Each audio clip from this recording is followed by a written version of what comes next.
Pessoal, boa noite a todos, obrigado pela presença de todo mundo. A ideia hoje é a gente fazer um complemento, né, a algumas questões que a gente já colocou da vez passada, né, quando a gente discutiu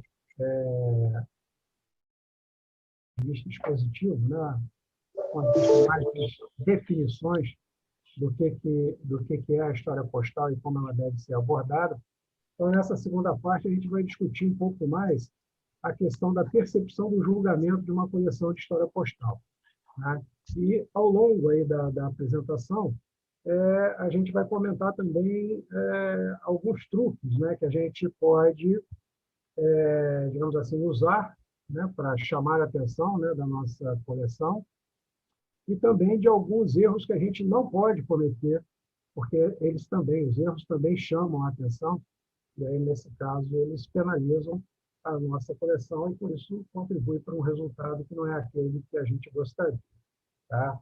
Então, basicamente, o que a gente vai conversar hoje aqui é sobre o que é relevante no julgamento de uma coleção na classe de história postal, né? Então, só passando rapidamente uma recordação daquilo que nós já falamos lá atrás, né, há 2 semanas atrás, se não estou enganado, 2 ou 3 semanas atrás. A história postal, ela basicamente é a classe expositiva onde você apresenta os trabalhos que se referem ao estudo e funcionamento de um sistema postal, né? Isso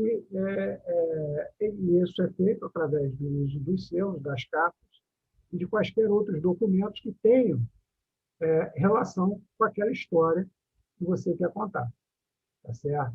Então, isso pode estar associado tanto a um aspecto histórico, né, do serviço, do desenvolvimento do sistema postal, mas ele pode ser referente também a um período, né, da história postal, seja de uma nação, seja de uma área mais regionalizada dentro de um país, ou especificamente sobre um tópico, né, daquele sistema postal dentro de uma certa linha de tempo, né?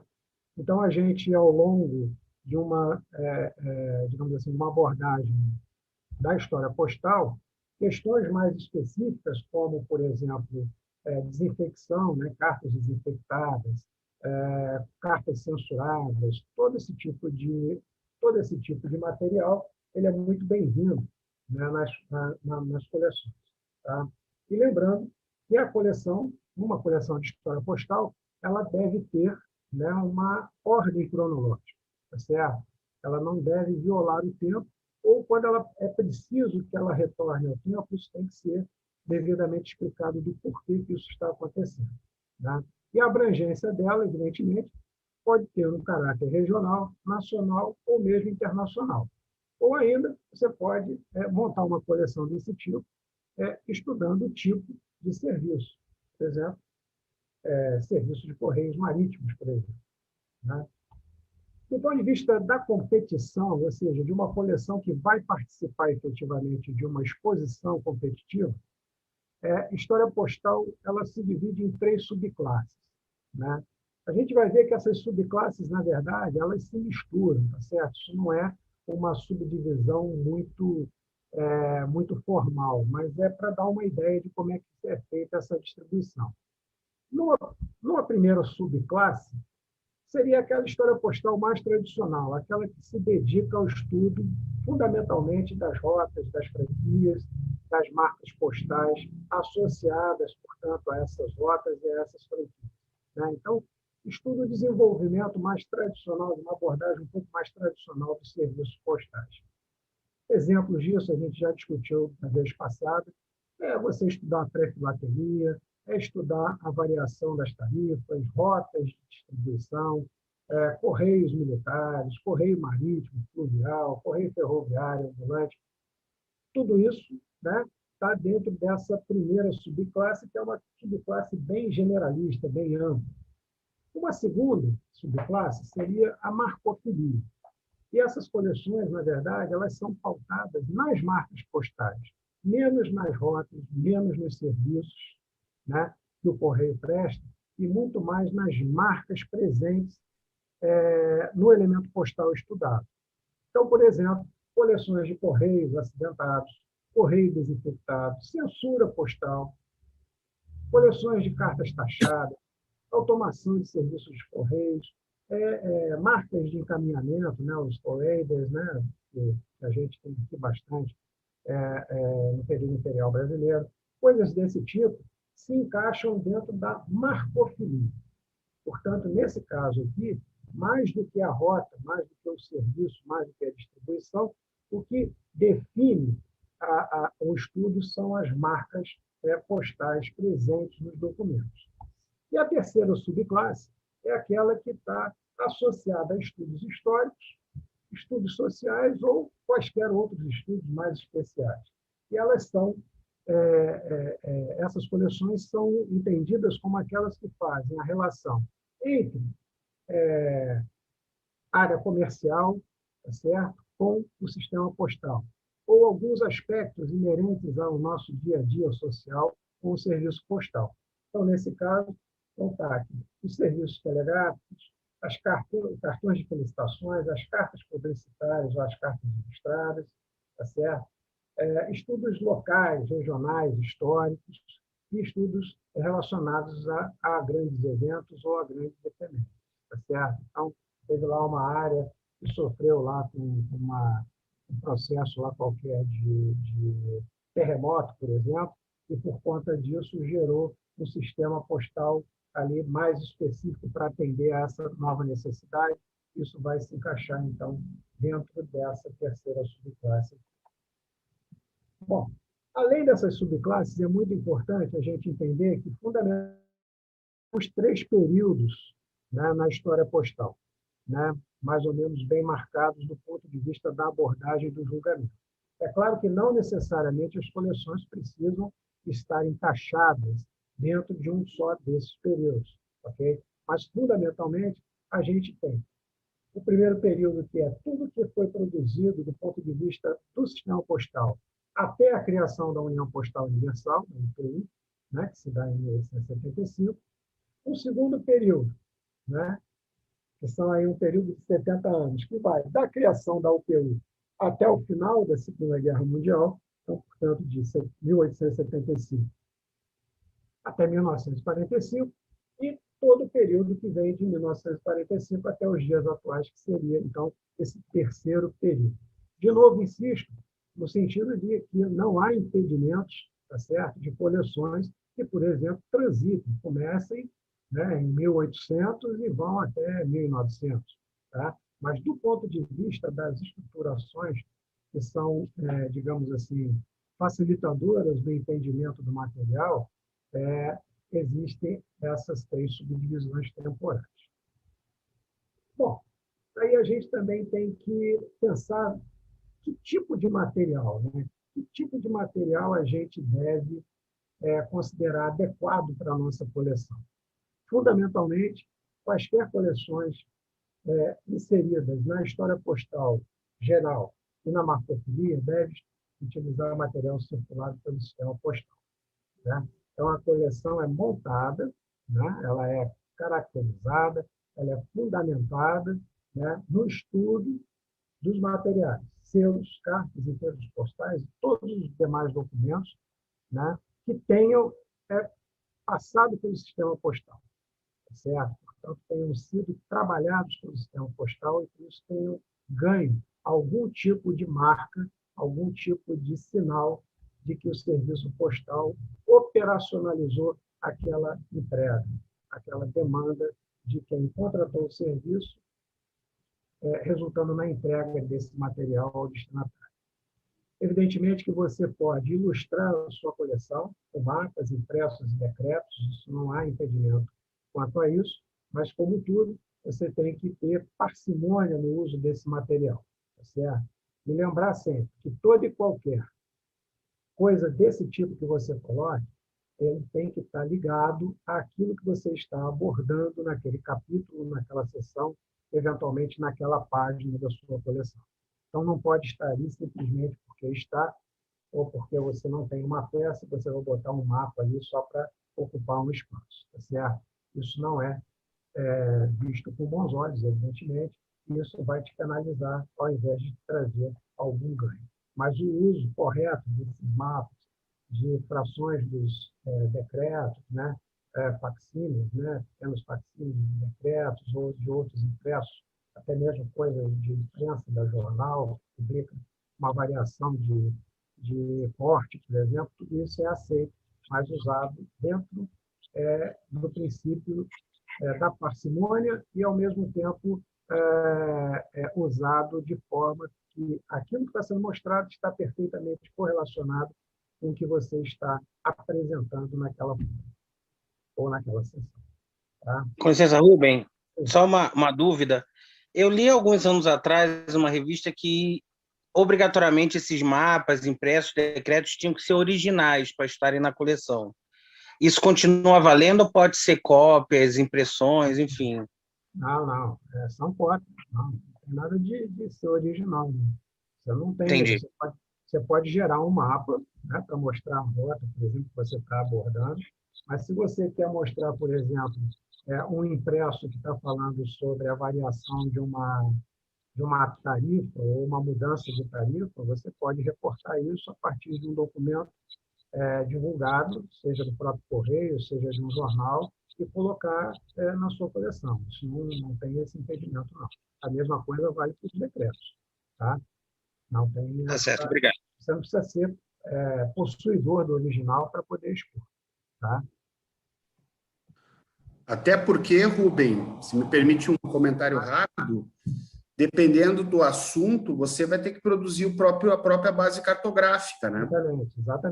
Exatamente isso. No caso dos mapas, a maior parte das vezes, não dá para você pegar de algum lugar. Na verdade, você tem que gerar o seu próprio desenho, na verdade.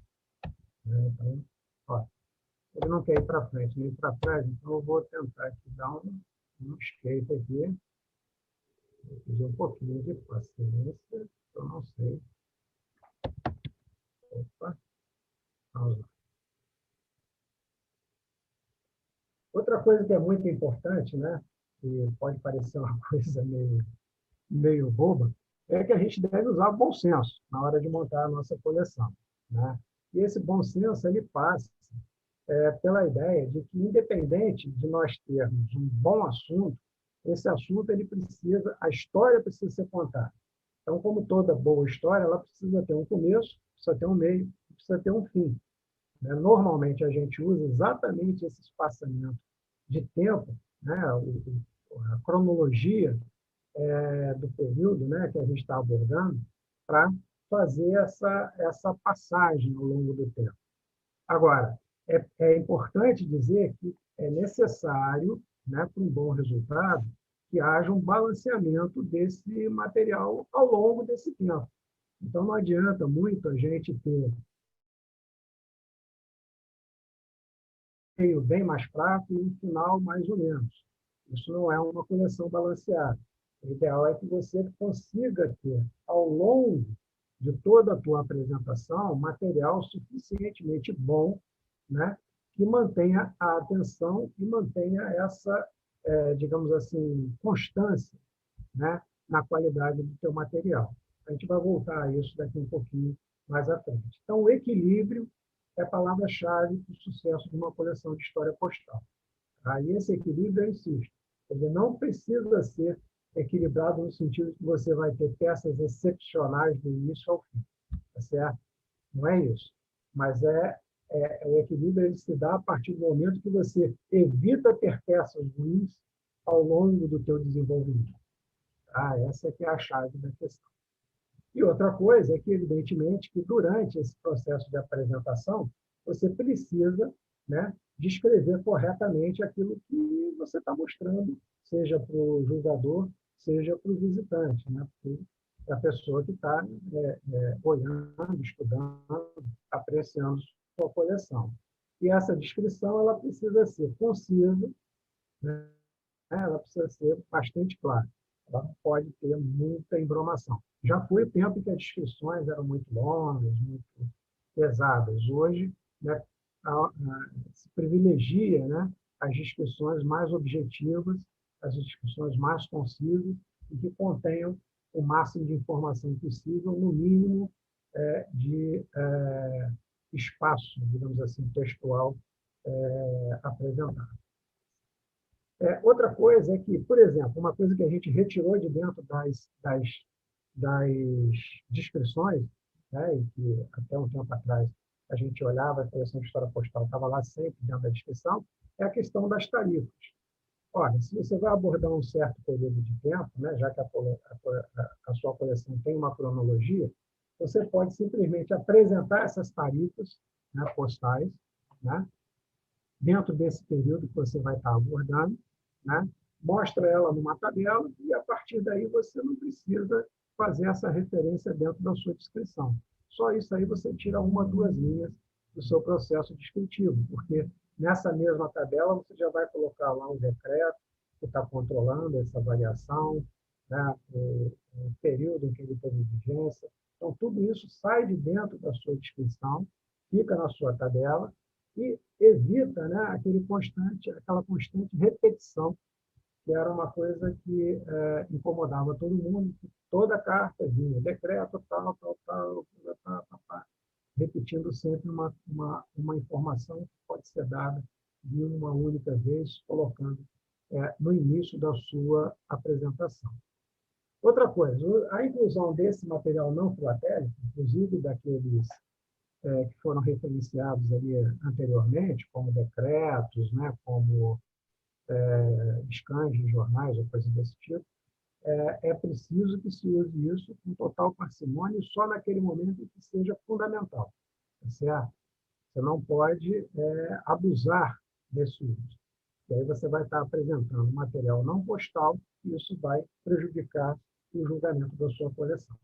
Aí ele tem que ter, de novo, uma ligação direta no tema estudado e, com isso, a narrativa fica mais tranquila de se ter feita. Outra coisa que é fundamental é a folha de introdução da sua coleção, né?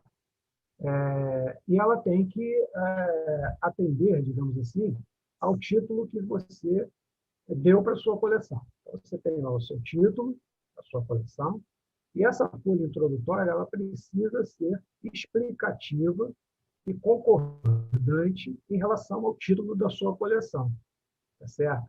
E nela, nessa folha introdutória, você vai ter que ser conciso, de novo, vai ter que ser claro, né, para informar, né, os aspectos que são mais relevantes daquilo que você pretende apresentar ao longo de toda a sua coleção. Tá certo? E nunca é demais lembrar que, nesse momento, você precisa também definir o período temporal que a sua exibição vai mostrar. Então, 3 coisas fundamentais. O plano tem que fazer um casamento objetivo com o título, né? Tem que ter concordância com o título, ele tem que ter um texto que explique o problema que você vai abordar e você tem que abordar esse problema dentro de um tempo, que começa no ano tal e fecha no período tal. Tá certo? Isso tudo tem que estar muito bem apresentado no seu texto, na sua folha de introdução. Tá? Então, é muito importante, e talvez seja das coisas mais difíceis, talvez, de fazer, é você conseguir, numa folha, né, fazer um resumo de tudo aquilo que você pretende mostrar numa coleção de 5, às vezes 8 quadros. Né? Então, você pode, para isso, usar os artifícios de separar, né, a sua coleção por capítulos, por seções. Esses capítulos e seções eles podem estar associados a mudanças, né, no serviço postal, eles podem estar associados a mudanças históricas, isso quem define é você, certo? Mas é preciso que isso fique claro lá no plano.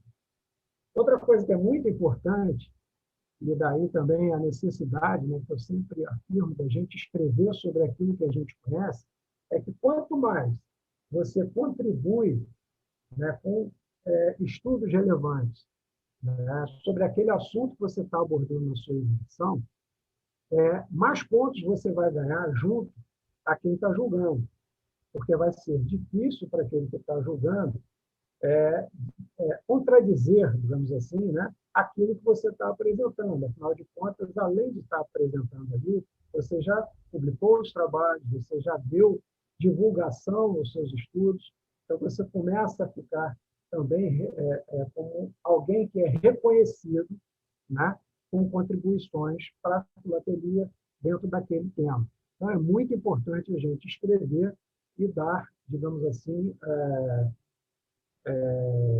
demonstrações, né, de que a gente está efetivamente estudando aquele material.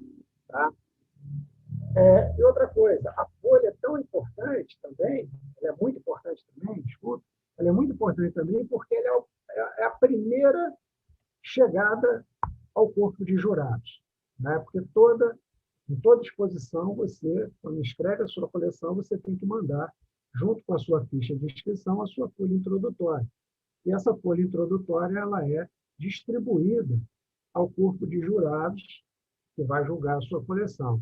Então, a pessoa que vai julgar, ela não vai ver a sua coleção ou ela não vai ser surpreendida pela sua coleção. Porque, na verdade, se ele fez o dever de casa, ele já pegou aquela folha, já estudou aquela folha, e ele vai se preparar, a partir daquilo que a folha de introdução está mostrando, ele vai se preparar para fazer o julgamento do seu material. Tá? Então, quanto mais informação, quanto mais clareza da informação você conseguir colocar nessa folha, mais fácil vai ser o processo de convencimento por parte do julgador de que você sabe realmente daquilo que você está falando e apresentando naquele momento. Então, aqui tem dois exemplos, né, de folhas de apresentação.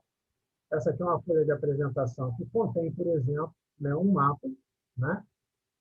Essa folha aqui é de uma coleção do meu parceiro, meu amigo Clerman Vanderlei Lopes.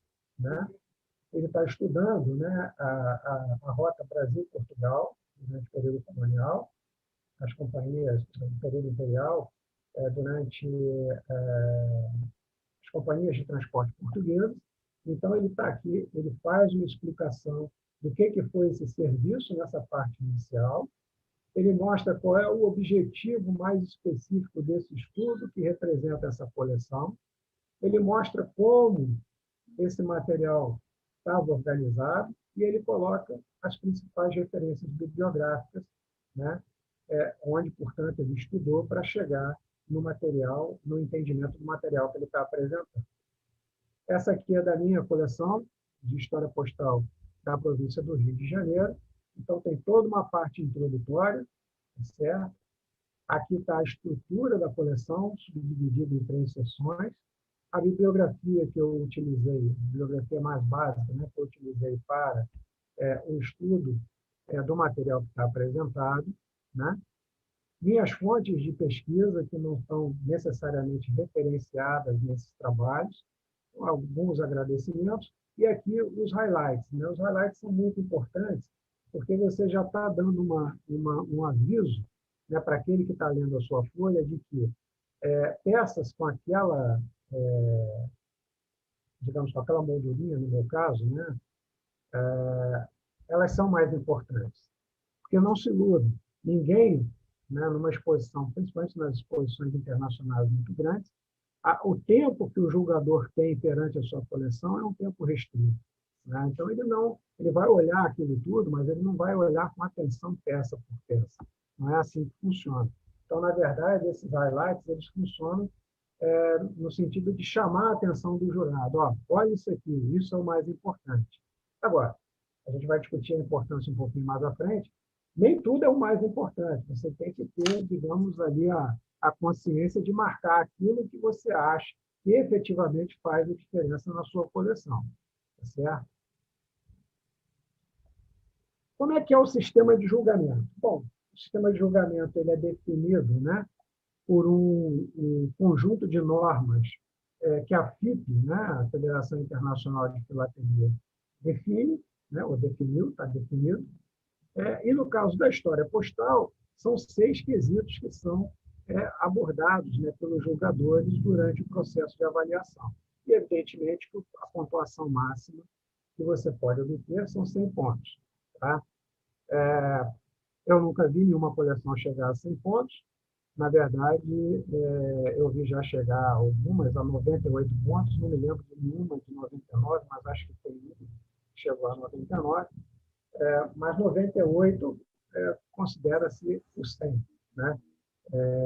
Há coleções de 98 pontos, não só na história postal, mas em outras classes também, mas 100 pontos de verdade eu não me lembro de que alguma já tenha efetivamente alcançado essa marca. E como é que esses pontos são distribuídos? Esses são os 6, portanto, os 6 quesitos. A gente tem a questão do tratamento, que vale 20 pontos, importância filatélica, 10 pontos. Olha só, conhecimento, estudos e pesquisas pessoais, 33 terços, um pouco mais de um terço de toda a pontuação é aquilo que você efetivamente está contribuindo, né, para a filateria com aquela sua coleção. Daí isso é tão importante você estudar com afinco o seu assunto e o seu material. O estado do material, 10 pontos, a raridade do material, 20 pontos, e a apresentação, 5 pontos. A gente vai passar por cada um desses itens, discutindo um pouco e trazendo alguns exemplos. Então, o tratamento. O tratamento, às vezes, é sempre a coisa mais complicada, né? Por vezes, de alguns colecionadores entender o significado, né? O que é o tratamento? Bom, o tratamento é avaliar como se deu o desenvolvimento daquele tema que está lá explicitado no título da sua coleção, né? E se o material que você apresenta efetivamente mostra o desenvolvimento do tema que você se propôs a apresentar, tá? Se esse material, se ele ilustra, se ele tem uma abrangência que realmente contempla aquele título e contempla aquele plano que você apresentou, ok, o seu tratamento foi muito bom e certamente você vai ganhar uma pontuação nova. Se não for assim, se for detectado que ao longo da sua exibição, da sua apresentação, você tem variações, oscilações de material, você tem vazios, né, de representação, certamente o seu tratamento está deficiente e vai ser penalizado por conta disso, tá?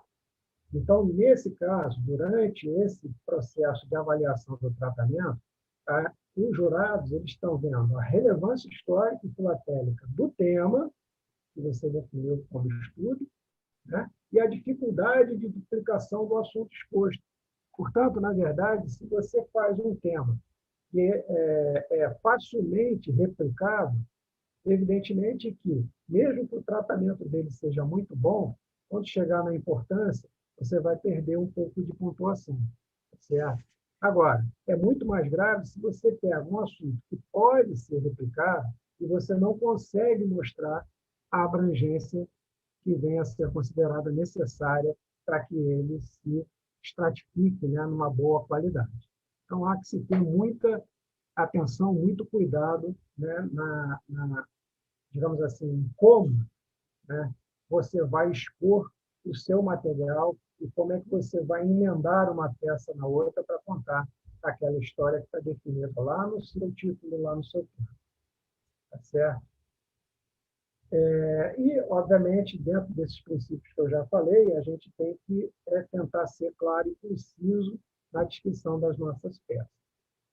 Então, repare, ainda no tratamento, o colecionador deve ater-se a tratar o que está indicado no título da coleção e evitar a todo custo colocar material que não possa ser relacionado ou possa ser relacionado assim muito que lateralmente em relação àquilo que era efetivamente o esperado para o desenvolvimento do seu tema. Se isso acontecer e o julgador perceber, certamente você vai perder alguns pontos. Outra coisa que a todo custo você deve evitar é a duplicação de peças, né? Então, por exemplo, vamos supor, você está fazendo uma coleção e nessa coleção, para mostrar o primeiro porte durante o Império, você bota uma carta com um selinho de R$100 lá do Dom Pedro. Só que você, na folha, você quer colocar 2 cartas. Aí você coloca uma folha com R$100 do Dom Pedro e outra folha com R$100 do Dom Pedro, mesmo que sejam cartas direcionadas, saídas diferentes, ou destinatários diferentes, destinos diferentes. Mas, basicamente, o que você está fazendo ali é mostrando, né, a mesma coisa. Ou seja, você está usando o mesmo selo, o mesmo padrão de carta, o mesmo porte, né? E, basicamente, você está duplicando, você está explicando em duas peças aquilo que pode ser explicado numa peça só. Né? Isso vai ser, digamos, penalizado, tá certo? Na verdade, você precisa variar o seu material. Né? Outra coisa, eu vou usar aqui uma expressão que o Clermont gosta muito de usar, que é evitar a demonstração de poder. Né? Portanto, a presença, né, exagerada de peças repetidas, mesmo que sejam peças muito raras, ela, na verdade, do ponto de vista de tratamento, o que ela está acrescentando ao entendimento da coleção? Nesse caso, ela pode não estar acrescentando nada. Vou dar um outro exemplo. Aqui no Rio de Janeiro, durante o Império, nós tivemos, durante a circulação dos óleos de boi, nós tivemos basicamente 3 carimbos, Correio Geral da Corte. Olha, você vai ter um tratamento perfeito se você mostrar, né, se você tiver, evidentemente, uma carta com olho de boi, com cada um desses carimbos. Vai ser perfeito. O tratamento que você vai estar dando vai estar nota 1000. Agora, precisa ser uma carta com um par de olho de boi? Precisa ser uma carta com uma franquia alta de olho de boi? Não. Pode ser um mero R$60. Mero R$60 denegrir o olho de boi. Mas, enfim, uma carta por R$60, com cada uma delas, 3 cartas, cada uma delas com um carimbo diferente.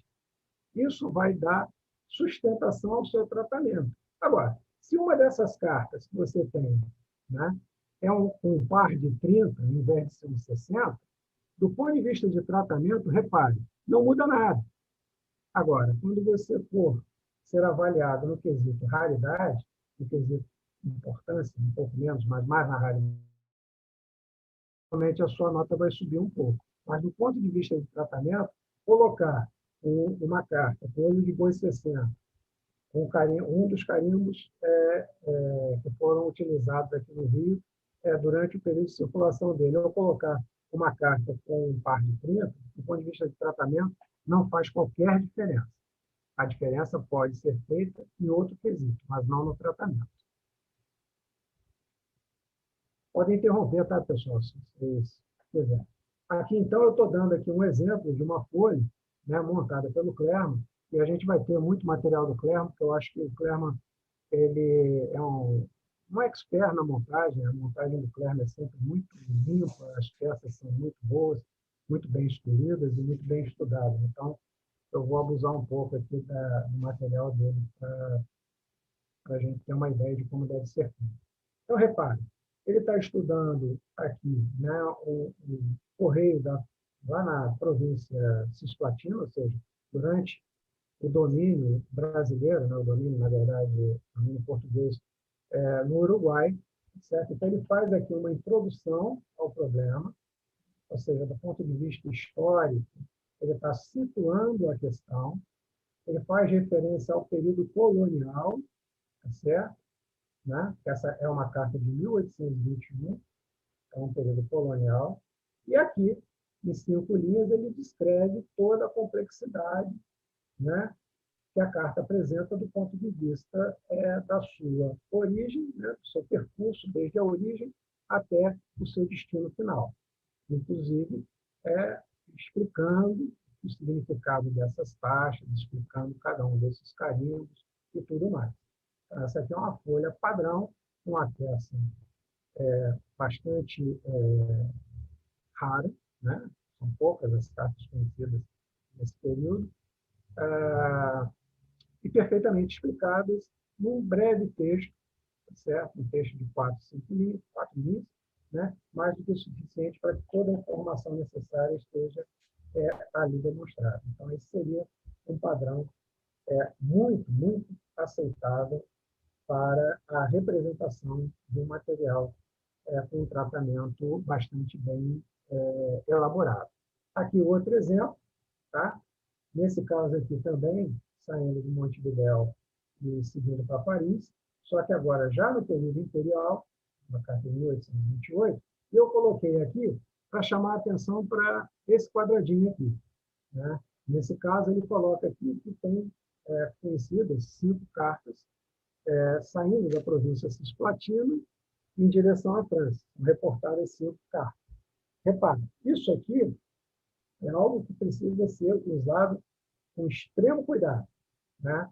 Porque, na verdade, esse número aqui, claro, a gente sempre coloca aquilo que é a informação que a gente detém naquele momento, isso é verdadeiro até o momento em que a coleção foi montada. Pode ser que, a partir do momento que essa carta apareça lá, uma outra pessoa vai lá na sua coleção e diz, opa, mas eu não sabia, mas eu tenho uma que é igual a essa. Deixaram de ser 5, passaram a ser 6. Então, há que se ter muito cuidado, né, na hora em que a gente faz esse tipo de referência, e se for fazer essa referência, que se faça colocando sempre que até esse momento. Porque nada impede que no dia seguinte apareçam 2 ou 3, inclusive na mão de colecionadores que não são necessariamente expositores.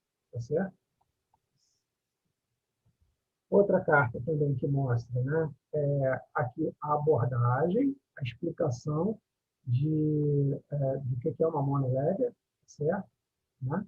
E como era calculado o valor do seguro a ser pago, tá? E a carta em si, uma carta bonita, limpa, aqui assinalando com a setinha, né, o valor específico transportado pela carta, no caso, 50 mil réis, né? Está bem definido aqui, e a breve descrição, nesse caso aqui, em 3 linhas. Em 3 linhas, que é a última linha, só tem pedacinho. Tá? Aí a gente sai do tratamento e vai para a importância, né? A importância filatélica. Veja só, a importância ela é avaliada de maneiras assim bastante, eu considero até com certa complexidade, né? E não necessariamente isso vai ser algo que vai ser, digamos, uma unanimidade ao longo das várias cabeças que estejam participando do julgamento. Mas, fundamentalmente, a coleção ela é avaliada e comparada à história postal do país em geral. Então, aquele material que você está usando, do ponto de vista da história postal do seu país, qual é a relevância dele? Qual é a importância dele? Há coisas mais importantes? Há coisas menos importantes? Aonde ele se situa dentro da escala de importância? Isso foi uma coisa que a gente discutiu um pouco no final, né, da nossa apresentação passada, e é isso que faz com que, por exemplo, o Império, por exemplo, né, tenha uma prevalência em relação à República. Ou seja, é entendido que a história postal imperial do Brasil ela é mais relevante do que a história postal do Brasil na República. Isso faz com que haja uma importância filatélica maior para coleções do Império quando comparadas a coleções republicanas. Isso dá margem a muita discussão, ok? Mas, no geral, é essa a ideia que se tem para a importância filatélica. Isso vale um total máximo de 10 pontos. Tá? Em linhas gerais, por exemplo, se você estuda, né, o sistema postal de uma capital, de uma grande cidade, e se você estuda uma cidade menor, obviamente que circulou muito mais material na capital. Portanto, ela tem uma importância, esse estudo tem uma importância que supera aquele de uma cidade um pouco menor. Tá certo? Então, por exemplo, vou botar o Almir, não sei se o Almir está assistindo. Uma coleção que estude, por exemplo, o período imperial de São Paulo, em comparação ao período imperial de Jundiaí, no caso da importância filatélica, a importância filatélica do estudo de São Paulo é maior do que a de Jundiaí. Isso não significa que a coleção de Jundiaí seja uma coleção ruim. Significa que, nesse quesito, ela vai perder 1 ponto, possivelmente, no máximo 2 pontos em relação àquela de São Paulo. Mas que ela pode recuperar com sobras, porque possivelmente ele vai apresentar material mais difícil, mais raro, e, portanto, no item raridade, ele vai acabar suplantando aquela coleção de São Paulo. Certo? Então, esse balanço aí a gente tem que ter também na cabeça. Tá? E aqui tem um estudo que eu acho que é bastante importante e que mostra como é que a gente pode tentar equilibrar esses fatores, né? Esse estudo eu tirei do James Gould, que é um jurado norte-americano, e eu tirei esse material de uma palestra que eu considero excepcional, talvez a melhor palestra de história postal que eu já assisti, certamente muito melhor do que essa que eu estou dando agora, né? E ele trouxe esse quadrinho que eu acho bastante interessante para a gente entender mais ou menos como é que a gente pode efetivamente equilibrar coisas que aparentemente são desequilibradas. Então, ele botou aqui uma coluna que tem relação direta com o país, outra coluna com o assunto e outra com o período do tempo. Tá certo? Então, repare, nesse caso aqui, ele considera que materiais de 1600 até 1839 são materiais que vão ganhar de 7 a 8 pontos. Não vão ganhar 9, não vão ganhar 10. Materiais entre 1840, e a gente pode até pular para 1902, são aqueles que têm, o período de tempo que tem, digamos assim, uma importância maior. 1902 a 45, repara, tem uma valoração maior, inclusive, do que aquele de 1600 a 1839, que é um período lá né, pré-postal, tá? Pré-silva. E 45 para frente, aí também diminui, digamos assim, a pontuação. No caso dos assuntos, é o material que você vai estar usando. É o material menos importante? 6 a 7. É o material medianamente importante? 7 a 8. É o material mais importante daquele país? 9 a 10.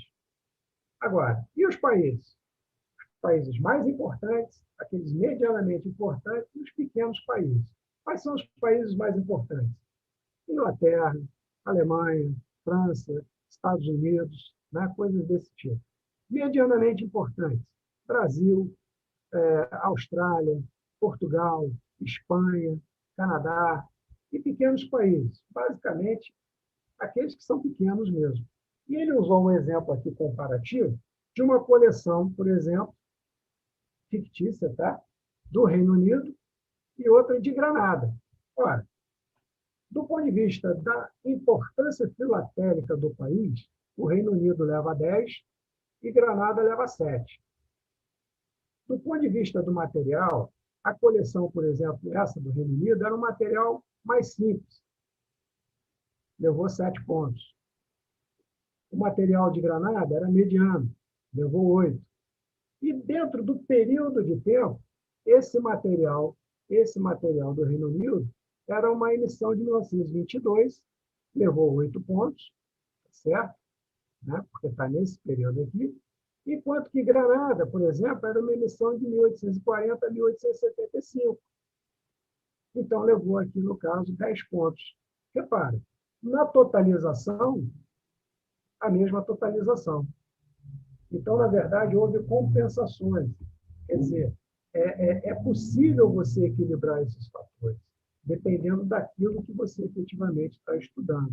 O fato de você ter uma coleção do Reino Unido, em relação a uma coleção de Granada, não significa que só esse fator Reino Unido-Granada vai determinar a sua pontuação nesse caso, certo? Isso vale, inclusive, para a gente avaliar dentro da nossa própria filateria, dentro do nosso próprio tempo filatélico, certo? Rubem, volta à tabela, por favor. Sim. Eu só não entendi uma coisa. Aqui nos países, qual seria a percentagem de pontuação? Ele não colocou? Ou como é que seria isso? Não, desculpa. Não, eu é que não coloquei. Aqui é 9, 9, 10, aqui é 8, 9 e aqui é 7, 8. Ah, tá bom. Tá, obrigado. Aí é um parâmetro igual aos outros, entendi. Aí na hora da soma... Tá certo. Certo? E ele dá uma margenzinha, né? Porque isso aqui soma 25 pontos, né? Então, você vê que juntando, na verdade, né, a importância com o tratamento, certo?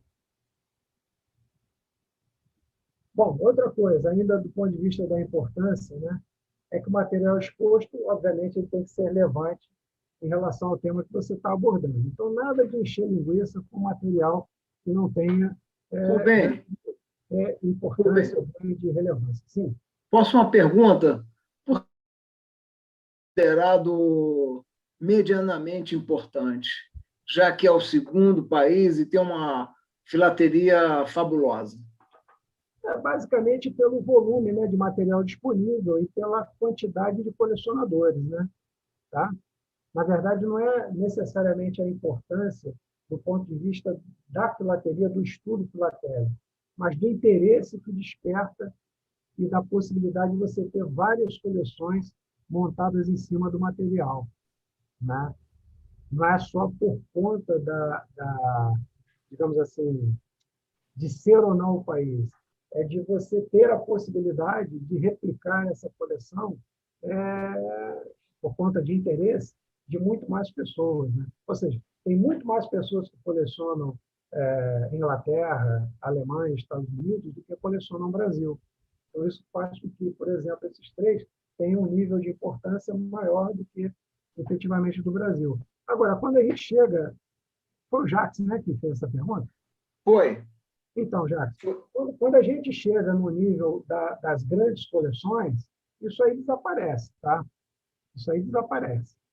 A gente tem que lembrar que eu estou falando aqui também que é para aquela coleção mediana, aquela coleção que vai brigar no vermelho grande. Quando você vai lá para o ouro grande, aí isso aí, na verdade, meu chapa, muda tudo. No ouro grande para cima é política, não é mais filateria. Tá certo? É a verdade. Não vamos tapar o sol com a peneira. Né? Muito mais política no ouro grande do que você chegar no ouro grande, você chega. Mas se você vai sair do 95 para o 98, não necessariamente é só a filateria que vai fazer isso. E, Rubem, uma outra dúvida sobre essa tabela. Eu achei engraçado que a pré-filatelia vale menos que o período filatélico. E eu imaginava pelo grau de raridade. Tem países que a pré-filatelia, como o Brasil, é muito mais raro conseguir material do que o período filatélico, né? Quer dizer, pós-43. Será que é mesmo? Eu não sei. Eu tenho certas dúvidas em relação a isso. Agora, de novo, por exemplo, o Peter tem uma coleção de pré-filatelia que é ouro grande. Ele reuniu as grandes peças, né, da pré-filatelia brasileira com um nível de qualidade muito alto. Aí ele sai desse padrão, tá entendendo? Pegando o gancho... Tem que levar isso um pouco em consideração. Só uma coisinha. E outra coisa é o seguinte, essa questão de ter muito material ou pouco material é relativo, porque a gente está olhando para a nossa filatelia. Mas, pô, cara, tem muita carta entre 1600 e 1839, por exemplo, circulando na Alemanha, no Reino Unido, na Suíça. Dinaldo Pernambuco tem uma coleção de pré-filatélicos da França. Muito boa de se passar. Então, e é um material fácil. Ele falou que não é tão difícil de conseguir. É um material fácil pelo povo alfabetizado e que conversava. O nosso é mais difícil porque a gente é um povo analfabeto. Né? Ainda é hoje, imagina lá no 1600, 1700, 1800. Né? Então, tem que parametrizar um pouquinho isso. Né? Desculpa, alguém ia falar? Nem sei que... Eu tenho uma dúvida nessa carona aí. Eu também, veja se eu estou errado, eu estou entendendo que essa tabela é fruto da experiência de uma pessoa, um expert, né? Mas isso não é uma tabela FIPE, isso não é uma regra. Isso pode mudar com o tempo, ou até com o jurado, né? Sem dúvida alguma. Na verdade, isso aqui é uma opinião de um cara que é um jurado bastante importante, eu diria. Né? Bastante importante. E eu acho que assim, eu estou trazendo ela muito mais para a gente ver. Para mim, o mais importante não é nem a tabela, é isso aqui. É o fato de como você pode equilibrar as coisas, né? Trabalhando, mesmo que com materiais, digamos assim, de locais menos importantes, como você pode tirar essa diferença trabalhando o melhor, ou pelo menos um material melhor desse local. Entende? Agora, isso aqui não tem nada a ver com a FIPE. Isso aqui como você disse, é a experiência desse jurado. eu entendo que, como é um cara tremendamente importante na história postal, né, eu entendo que isso aqui, relatando a experiência dele, isso deva ser, digamos assim, utilizado, né, com uma certa frequência, mas não é que isso esteja escrito, né? Isso é usado pela prática, eu diria. Tá? Beleza, obrigado.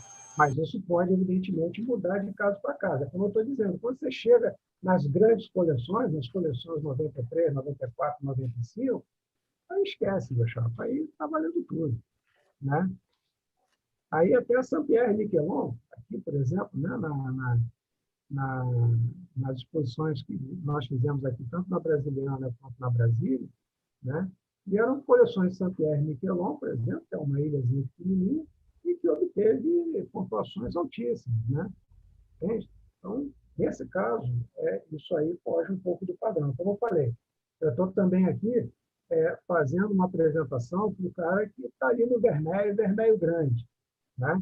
A gente tem que lembrar desse povo e saber como é que a gente pode sair do Vermelho e ir para o Grande, e como é que a gente pode sair do Vermelho Grande e beliscar um ouro.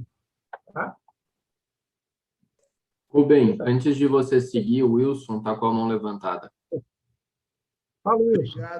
Obrigado. Eu estou vendo, então, se você não falar, eu não... Não, eu vou guiando, não se preocupa, não. Legal. Tá bom.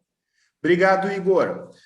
Rubem, eu quero recuperar aquela fala sobre essa percepção que a gente tem de que o pré-filatélico, né, esse período dentro do recorte 1600 e 1839, num primeiro momento seria, poxa, a gente tem um estranhamento, né? Porque a ideia que tem que quanto mais antigo seria uma pontuação maior. Mas isso me lembra uma coisa muito interessante, que é a nossa percepção de tempo, né? Para nós, um documento de 150, 200 anos é antigo pra caramba. Isso. A gente está falando de países, né? Que tu vais num arquivo histórico na Alemanha, um documento de 200 anos foi feito ontem. Exatamente. Antigo para eles são 500, 600 anos, né? Então tem um estranhamento decorrente da nossa percepção de tempo. Exatamente. É por isso que eu acho que a gente tem que ter um pouco de cuidado, porque nesses casos, no caso, quando a gente traz para a filatelia brasileira, no caso do pré-filatélico que a gente puxou, a gente está falando de duas coisas que diferem fundamentalmente desses, digamos, entre aspas, países mais importantes. A gente escrevia muito menos, tá certo? E a gente escrevia durante um tempo muito mais curto do que eles. Daí essa ideia de que esse valor, né, atribuído para esse tempo, para esses países tidos como importantes, ser menos valorizado, digamos assim, do que é para nós, porque para nós não, para nós realmente a gente tem poucas cartas, porque se escrevia pouco, né? E a gente tem uma história mais curta. A gente não tem uma história que vai para 1600 anos, na verdade. Quantas cartas de 1600 a gente conhece? Né? Então, essa percepção a gente precisa ter realmente. Obrigado. É verdade. E no eBay, de vez em quando... Oi? Não, você ia comentar que no eBay, de vez em quando, tem carta de 1.400 sendo vendida, por exemplo. Eu já vi. Exatamente. É algo, pô... Enfim, no Brasil, irreal, né? Enfim. Então, Rubem, a importância da, vamos dizer, mediana do Brasil é pelo fato dela não ter muita história. Né? Seria isso. Na verdade muito menos gente coleciona Brasil. Né? Eu acho estranho ser muito... Eu acho mais plausível a gente falar assim, porque tem uma história pequena em relação à terra, mas não que... Não teria... na minha opinião, eu acharia que não tinha que considerar menos importante pelo fato do pessoal não colecionar tanto, eu acho, não sei. Mas pelo conteúdo, o tempo histórico, que é pequeno, né? Mas sabe o que é interessante? Porque também tem uma questão de projeção do país internacionalmente. Né? Justamente. Dessas leituras que eu estava fazendo sobre China, né? Há uma projeção da China, então há um interesse maior, por exemplo, em se colecionar China. Em China, em se colecionar, e logo você tem, então, um maior destaque desse país. Exatamente isso. Né? Gente, não é um problema. Basicamente, o Brasil, problema. o pessoal se interessa por olho de boi, não necessariamente para a filateria brasileira. Isso não é um problema. Isso não é um problema para a filateria brasileira. A filateria brasileira já colheu aí resultados espetaculares, né? Porque ela se impõe a partir do momento, mas ela se impõe quando? Ela se impõe a partir do momento que, efetivamente, a gente mostre qualidade, mostre estudos, aí a gente troca a prateleira. Aí a gente vai e briga e ganha a exposição. Mas, na média, não é isso que acontece. Quantas coleções brasileiras, por exemplo, podem ser consideradas importantes, tirando uma meia dúzia que está lá no Império? Quantas? Praticamente nenhuma. Agora, quantas você tem nessa mesma situação dos Estados Unidos, do Canadá, da Alemanha, do Reino Unido, de Portugal, da Espanha, da França? Uma enorme quantidade. É essa a diferença. A importância vem disso, né? É do conhecimento também que se dá da filatelia nossa em relação à filatelia que é feita na Europa e na América do Norte. É muito mais conhecida. Se é mais conhecida, é mais importante. Cabe a gente mudar isso, né? Então, voltando aqui, né? Todo material, portanto, tem que estar amarrado na coleção, né? E a presença desse material tem que estar justificado na linha de tempo e na descrição, tá? E temas que são muito amplos e a falta eventual de material vai causar um tratamento inadequado e você vai perder também na importância, né? O material mal apresentado acaba sendo menos importante. Então, por exemplo, vou dar aqui um exemplo, né, daquilo que a gente está discutindo aqui do ponto de vista de importância. Tá? Essa é uma pergunta que a gente deve fazer sempre quando a gente está montando a nossa coleção. Olha para a peça, né, e se pergunta, eu devo colocar essa peça? Por que eu devo colocar? Por que eu não devo colocar? Então, aqui tem dois exemplos. Ora, se eu tenho uma peça que tem um par, eu coleciono província do Rio de Janeiro, eu tenho uma carta, né, com um par de 30 réis de olho de boi, com um carimbo Correio Geral da Corte, essa carta ela tem que entrar na coleção, né? A resposta ali é, devo colocá-la? Devo colocá-la. Por que eu devo colocá-la? Eu devo colocá-la porque ela é uma carta com a primeira emissão, com um par de 30, fazendo o primeiro corte. Então, é uma carta de nível bastante elevado. Então, não há dúvida que essa carta tem que entrar. Já quando eu olho para essa outra carta aqui, né, que estava na postal e que não está mais. E por que não está mais? Ela não está mais porque uma série de questionamentos foram feitos nessa carta no sentido de que esse carimbo efetivamente é um carimbo de censura ou não é um carimbo de censura. Eu, particularmente, continuo achando que é um carimbo de um certo tipo de censura. Mas, depois de inúmeras discussões, né, mesmo eu continuando achando que ele é um carimbo que representa um certo tipo de censura, eu optei por retirá-la da coleção, porque eu entendo que essa carta, hoje, ela pode ser vista como uma carta que a gente chama borderline. Ela está no limite da aceitação. Tá certo? Então, eu faço a pergunta, eu devo colocá-la? Não, eu não vou colocá-la. E por que eu não vou colocá-la? Eu não vou colocá-la porque eu não quero ter um material borderline que possa chamar a atenção para um defeito e não para uma qualidade. E também porque eu tenho material suficiente para suprir o espaço que essa carta ocupava. Tá? Essa é a ideia. Rubem. Sim. Cláudio falando. Cláudio, essa carta, por exemplo, você falou que tirou da sua coleção. Essa aqui. Uhum. Isso. Como é que você descreveria se ela estivesse na sua coleção se você não tem certeza do carimbo? Não, mas eu sempre tive certeza do carimbo. Não, mas assim, da procedência dele, da procedência, se você tem... Uhum. O carimbo é bom. O carimbo não é um carimbo de fantasia. Não, eu sei que é bom, assim, você Você consegue explicar quem colocou e por quê e tudo? Sim. Eu consigo descrever isso perfeitamente. E por que tirou, então, se aí você não demonstraria seu conhecimento e naquela outra categoria você ganharia pontos? Pesquisa, Poxa, conhecimento? você já está colocando... Eu já tinha resolvido isso, agora você vai fazer eu levar a carta de volta. Mas, vamos lá, Cláudio, já teve muita treta no grupo do WhatsApp, de censura, enfim, por causa dessa peça. Essa aqui é uma censura, digamos, entre aspas, né? É uma verificação alfandegária, né? O cara está verificando o envio de valores, tá? E aí tem um problema conceitual. Isso é uma censura, né?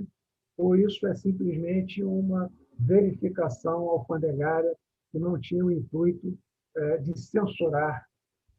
Essa é a grande discussão, uma discussão conceitual. Eu tenho para mim que, se você coloca uma correspondência no correio e essa correspondência ela é aberta para verificação, seja lá de que nível for, tá certo? Essa carta está sendo censurada, ok? Mas a discussão, eu não venci essa discussão. Na verdade, a maior parte dos meus colegas acham que não. Esse não é um material que deva ser apresentado como censura. Então, mas assim, se você lá no início, na sua folha de abertura lá, você explicar qual conceito de censura você está seguindo na sua coleção, essa carta não encaixaria? E aí o julgador teria que ver a partir do seu enfoque? Perfeito, é isso mesmo, Cláudio. E era assim que ela estava colocada. Eu só cedi porque, na verdade, eu tinha duas na mesma coleção, que era um excesso, ia ficar só uma, eu já tinha decidido isso. E eu decidi tirar essa uma também, porque, na verdade, eu tenho um material tão bom, ou melhor do que esse, né? E que não leva a esse tipo de discussão. Vai que eu pego, por exemplo, um Henrique Cruz da vida, para julgar minha coleção e ele vê esse carinho. Então, mas como julgador ele veria, o enfoque do Rubem que ele mostrou lá na primeira página é esse, então essa peça se encaixa. Se é um julgador isento, né? Muito bom, Cláudio, gostei. É isso mesmo. Se é um cara consciente, ele não penalizaria. Mas, na verdade, não é muito bem isso que acontece, não. Eu vou discordar, eu vou discordar bastante dessas posições, senhores. O fato de você fazer uma defesa no início da sua coleção sobre o seu ponto de vista não significa necessariamente que ele está correto. Você pode pegar uma peça, fazer uma discussão sobre aquilo que você entende ser o correto e o juiz ter experiência suficiente para entender que não o seja. Então, o fato de você fazer uma explanação no início da sua coleção, defendendo uma peça sua, se chama o seu ponto de vista. Se o seu ponto de vista tiver consistência e for bem explicado a nível do entendimento do jurado, sim, você pode fazer o êxito. Se você pega, como o Rubem colocou, um Henrique Cruz, que tem um grande conhecimento e que vai poder contestar a tua peça, vai valer naquele momento a contestação do jurado, e aí existe uma parte muito importante que se chama sessão do feedback, aonde tanto o jurado quanto os expositores aprendem. O jurado não é nenhum ser perfeito, o jurado não conhece tudo, o jurado é uma entidade sujeita a falhas e que aprende com o expositor. Na medida que o expositor se apresente na sessão de feedback e no momento em que existe essa possibilidade, as duas partes discutem isso pessoalmente e podem chegar no acordo. Já vi muitas vezes que numa sessão de feedback o expositor conseguiu ensinar o jurado, porque ninguém melhor que o expositor para supostamente conhecer a sua coleção, e isso faz com que no futuro possa não existir mais esse tipo de equívoco, senhores. O júri não é uma entidade perfeita, me perdoe. Eu concordo plenamente, Reinaldo, mas assim, nesse caso específico, para mim é um problema de conceito. O conceito censura, existe um critério, o conceito censura é esse. Aí tudo bem, mas pelo que eu entendi das discussões que o pessoal tem aí nesse grupo, parece que não é um conceito fechado. E se não é um conceito fechado, fica difícil de você ter que se encaixar no...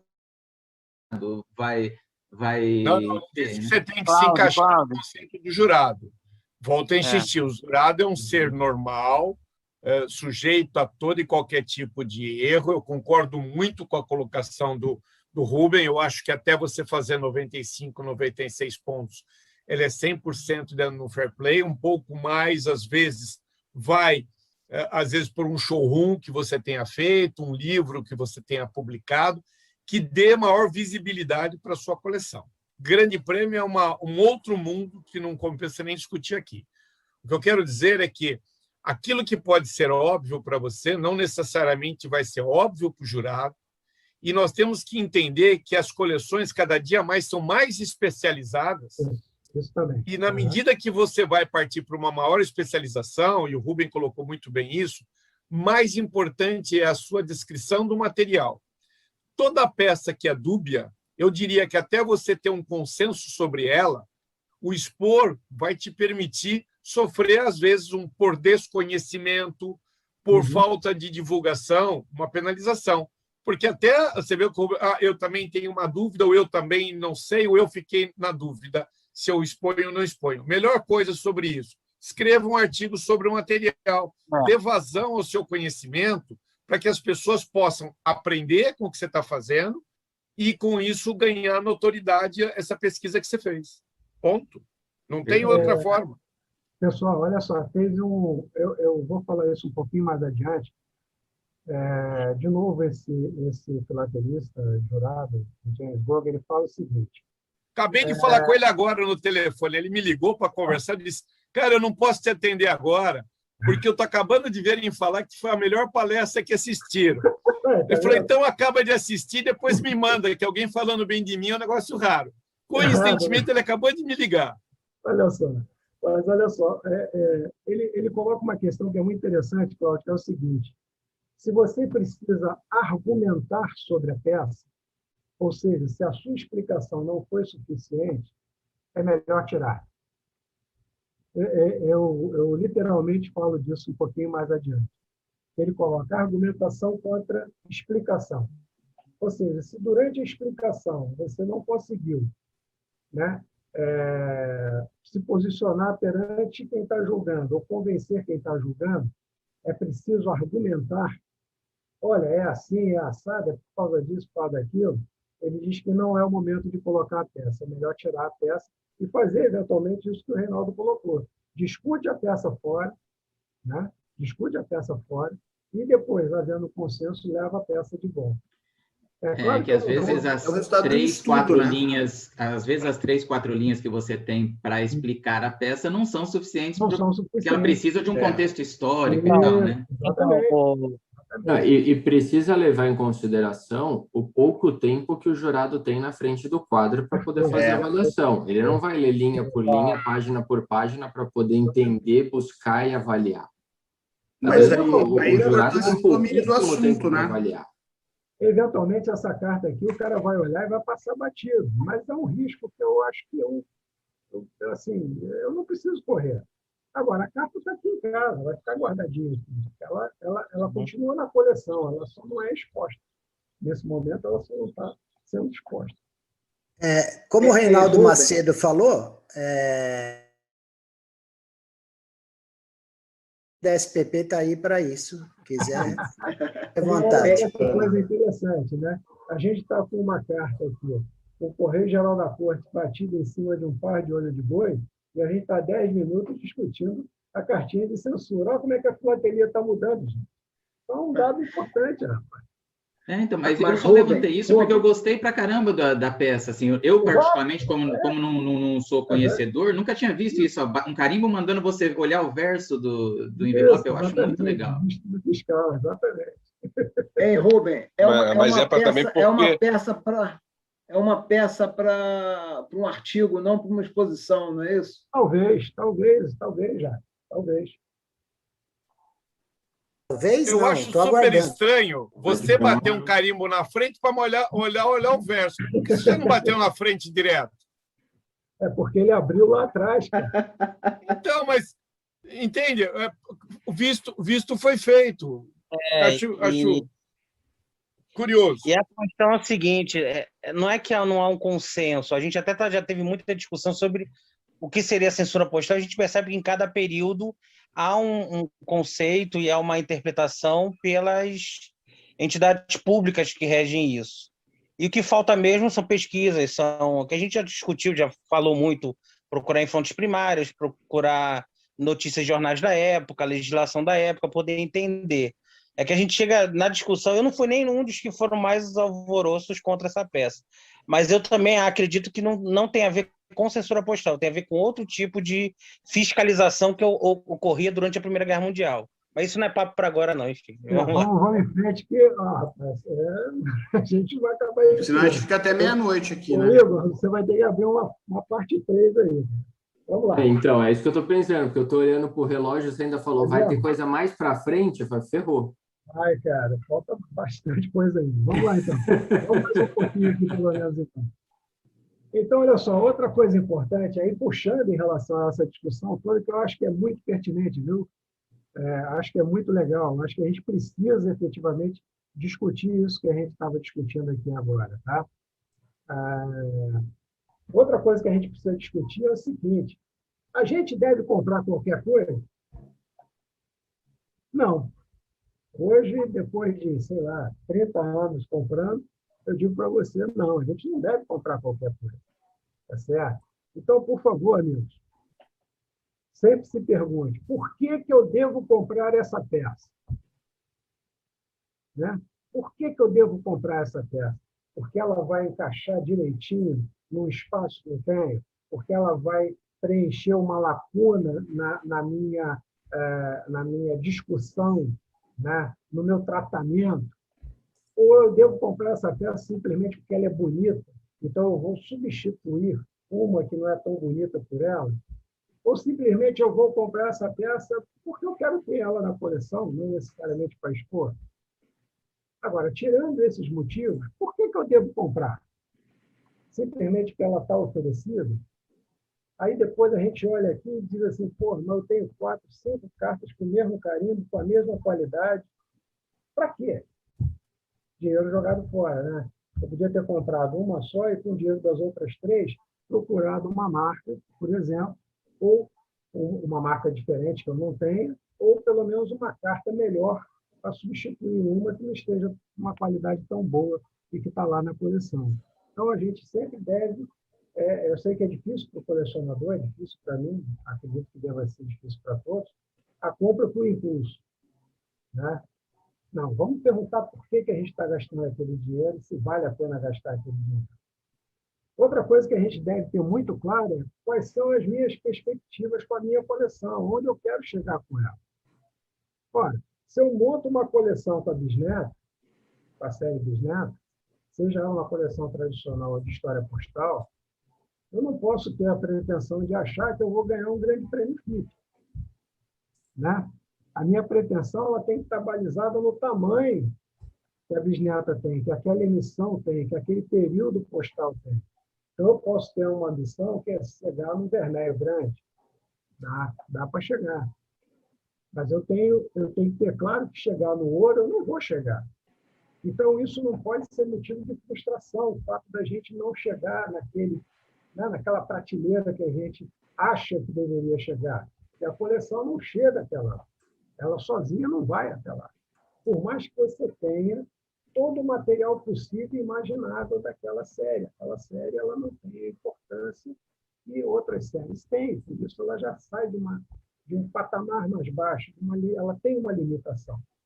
Então, você estabelecer com muita clareza, né, qual é a tua perspectiva de avanço com a tua coleção é fundamental para ela não gerar uma perspectiva de, olha, não cheguei lá, não consegui. Não, você não avaliou direito até onde ela podia. Outra questão que eu acho que é muito importante, né, é você, aquela luta, eu sofro com isso, não sei se os colegas também já pararam, talvez, para pensar nisso, eu chamo de luta entre a questão visual e a questão intelectual. O que é isso? Eu vou colocar uma peça na coleção simplesmente porque ela é mais bonita, mais bem preservada, mais limpa, com carimbos bem batidos, mas que não representam tanto na história que eu estou contando, ou vou colocar uma peça que não é tão bonita visualmente, porque o carimbo não está tão bem batido, o papel não está tão limpo, mas ela tem muito mais a ver com o segmento, né, com o tratamento que eu estou dando na coleção. Rapaz, isso é motivo de muita discussão. E eu tenho certeza que existem aqueles colecionadores que vão optar pelo visual, e existem, muito menos, eu diria, aqueles que vão optar pelo que eu estou chamando de intelectual. Eu me jogo no segundo grupo e posso ser penalizado por conta disso. Sabe por quê? Porque dificilmente, como o Reinaldo falou ainda há pouco, quem talvez melhor conheça aquele assunto, a maior parte das vezes, é o próprio colecionador. Então, essa falha que você detecta no tratamento, talvez só você detecte essa falha. E, no entanto, ela te incomoda. E aí você mantém aquele material que não é de tão boa qualidade para que você não se sinta incomodado. Quando seria muito mais fácil você botar uma outra carta ali qualquer que não estivesse necessariamente fechando o seu tratamento bem, mas que visualmente fosse mais agradável do júri observar. Então, essa é uma questão que eu acho também relevante, pelo menos para mim sempre foi. Então, a gente deve pensar por que a gente está comprando, por que eu pretendo ter aquela aquisição. E, mais do que isso, a gente deve programar as aquisições, olhar a coleção e dizer assim, olha, não adianta eu continuar comprando esse tipo de material, porque esse tipo de material eu já tenho. E eu já tenho no nível de qualidade mais alto que eu posso obter. Então, na verdade, o que eu não tenho? Eu não tenho essa marca, eu não tenho essa data, eu não tenho uma carta com essas características. Então, reserva o teu recurso e compra essa carta com essas características, seja ela o preço que tiver. É aquela carta que você vai entrar para efetivamente fechar um capítulo, uma seção da sua coleção. E por ela vale a pena pagar um pouco mais, porque você economizou naquelas 3 que você deixou de comprar e que seriam meras repetições. Tá? Então, definir o que se pretende adquirir é muito importante. E se você define favoravelmente, compre a peça. Se você acha que não vale a pena, não compre a peça. Deixa ela lá. E assim, dentro do possível, a opção é sempre pela peça que causa uma boa impressão. Não adianta, não vale pagar caro, não vale pagar nada, na verdade, mesmo que seja barato, por algo que seja feio, esteja estragado ou que seja repetitivo em relação àquilo que você tem. Né? E tem sempre aquela conversa. Nem tudo que é raro precisa ser caro. E repara só, só existem 3 peças. Né? Chega lá, olha aqui, só tem 3 peças, estão aqui. Ok, mas se só tiver 2 caras colecionando aquilo, tem peça demais. Tem uma sobrando, então não tem motivo para que aquele preço seja muito alto, apesar de só existirem 3. A não ser que você seja megalomaníaco e você queira ter as 3 para você, e não deixar nada para os outros. Né? Então, na verdade, não necessariamente aquilo que é escasso, necessariamente precisa ter um preço muito alto. Então, a gente tem que ter ali um balizamento em relação a isso. Né? Itens que sejam de muita especificidade, não adianta, não tem apelo geral. Só você vai saber da existência daquele detalhe. E se só você sabe da existência daquele detalhe, ele não tem nenhuma importância. É a mesma coisa que a gente brinca, né, na academia dizendo, você sabe tudo sobre coisa nenhuma. Ou seja, você sabe tudo, mas um negócio que ninguém dá atenção. Logo, você sabe tudo de coisa nenhuma. Então, aquela carta que é muito específica, aquele documento que é muito específico, ele não vai chamar a atenção dele, ele não vai ter um apelo geral. E se ele não tem esse apelo geral, ele não está cumprindo com a função dele dentro da sua coleção. E evitar a repetição de material, como eu já falei, mesmo que ele seja de boa qualidade. Certo? Isso aqui vai mostrar que, na verdade, você não tem material suficiente para justificar, para embasar o tamanho da sua coleção. Isso aqui, às vezes, acontece muito quando a gente transiciona de uma coleção de 5 quadros para 8 quadros. Todo mundo fica naquela, opa, quero ir para 8, quero ir para 8, quero ir para 8. Rapaz, montar esses 3 quadros adicionais, mantendo a constância e a qualidade do material, é uma dureza em qualquer tema, em qualquer abordagem que você faça. e aí você começa a cometer esse pecado aqui. Tanto que, eventualmente, acontece, até com uma certa frequência, não sei se o Clerman está aí, mas quando você faz essa transição de 5 para 8 quadros, às vezes você perde ponto. Você chega a 5 quadros com 86, 87 pontos, aí monta uma de 8 quadros, você cai para 85, 84. Exatamente porque, na verdade, você perde substância no geral da sua exposição. Tem toda a razão. Não é isso, Clerman? Perfeito. Aqui, por exemplo, ó, e aí a gente tem que valorizar, ó, de novo aí, o Reinaldo, fala para ele aí. Ó. Eu estou pegando uma peça da coleção dele, está um pouco sem foco, mas serve para atender. Deixa eu tirar uma foto que eu já mando no zap dele agora. Né? É o seguinte, é o que ele chama a atenção para um material raro, que às vezes é esquecido, né? Ou que não se dá a importância devida, que são as cartas com essas tarifas compostas de alto valor. Então, ele coloca aqui, ó, isso aqui é um saco, né? Uma correspondência, primeiro, diplomática, é um saco de amostra de 2 quilos, que pagou o equivalente a 140 portes e ainda tem marca de registro. Quantos desses você acha que vai encontrar no período da coleção? Muito poucos, né, gente? Então, isso é material muito raro e que não necessariamente se dá a devida atenção a ele, não se dá a valorização necessária a ele. E aí, de novo, ele apresenta um quadrinho que eu acho fantástico, que é esse aqui. Ele faz uma compilação com dados da UPU para o ano de 1900, ok? No início do século XX. Tá? E aí, com base nas estimativas que ele conseguiu, de um volume de cartas circuladas dentro do sistema UPU de 100 milhões, 93 milhões e mais alguma coisa eram cartas de até primeiro porte.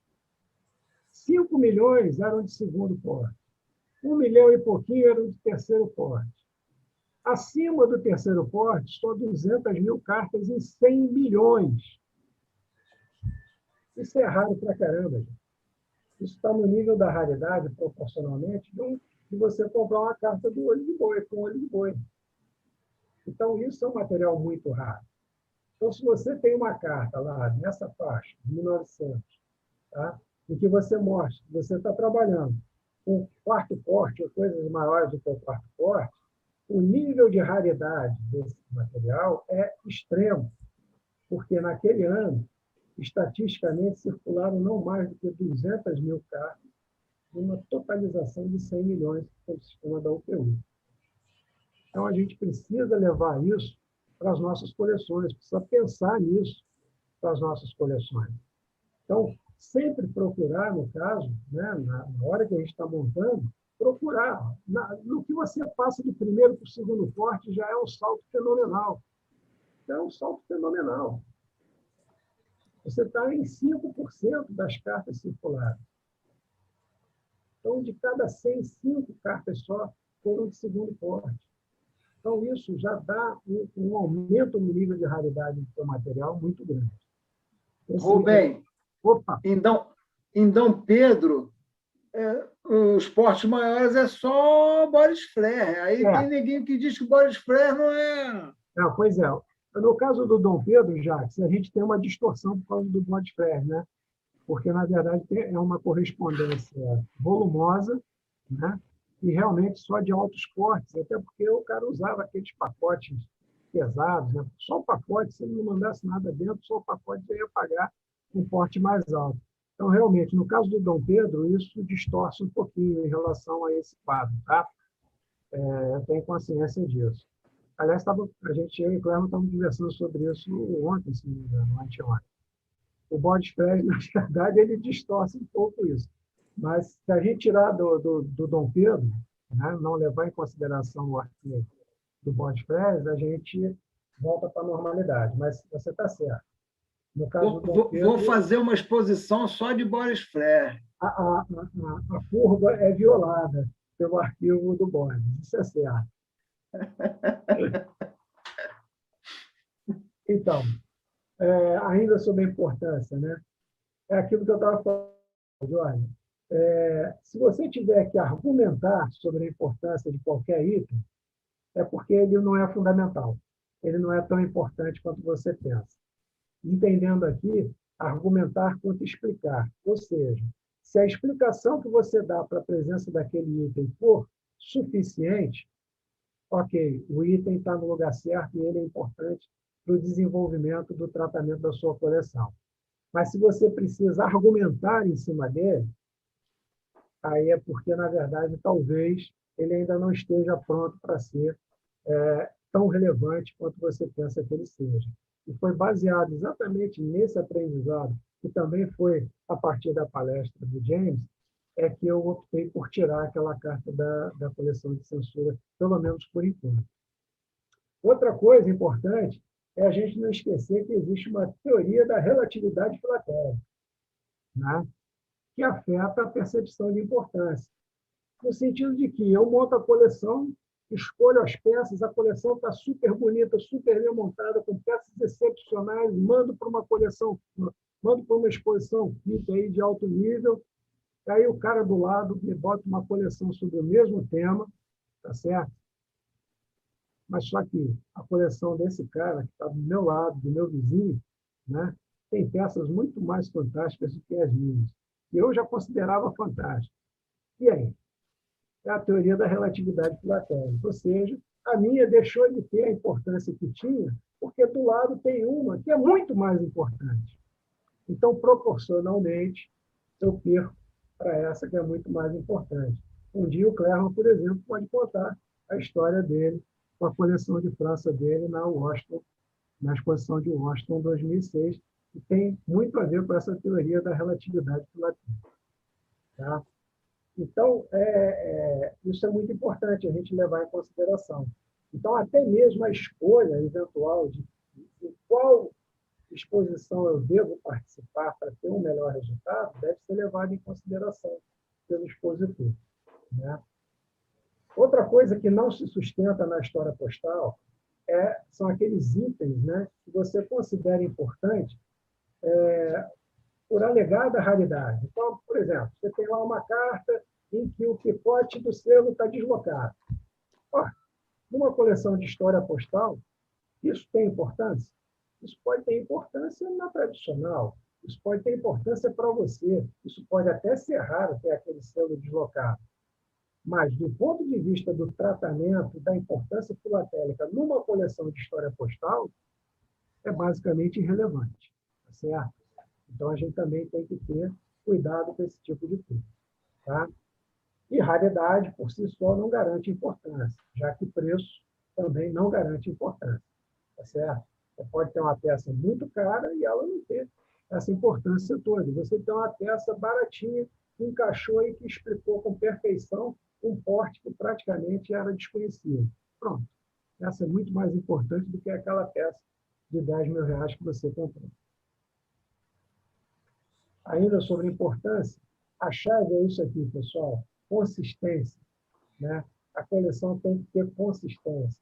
Ela não pode ser uma coleção de picos e vales, ou seja, coisas magníficas e coisas não tão boas, né? Ela tem que ter uma mediana, ela tem que variar, mas ela tem que variar pouquinho, né? Esse vale não pode ser profundo e esse pico não pode ser muito alto. O ideal é que seja um planaltinho. Tá? Outra coisa também que às vezes a gente faz, né? A gente volta da exposição e diz assim, não, mas comprei aqui essas peças, vou colocar essas peças na coleção. Pessoal, você pode mudar 10% da sua coleção e dificilmente, quando você expuser de novo o seu material, isso vai ser notado. Se esse material que você substituiu não está substituindo, não está sendo substituído por um material que causa impacto, praticamente, até mesmo o jurado pode olhar para a sua coleção e dizer assim, puxa, mas continua a mesma coisa. É muito difícil de ser observado se não for uma mudança que cause efetivo impacto. Tá certo? Igor, olha bem, só. Permite um comentário? Claro, por favor. Dependendo do nível que a coleção já está, sim, as peças pouco impacto causam, porque a partir de uma certa pontuação, o subir um degrau é sempre muito mais difícil. Você montar uma coleção que pode arrancar com 70, 80 pontos é uma tarefa. Você depois subir de 80 para 85, de 85 para 90 ou de 90 para cima, é um abismo. É um abismo, sem dúvida alguma. Então, a gente tem que ver muito em que nível que está a coleção, que esse impacto vai ser mais ou menos notado.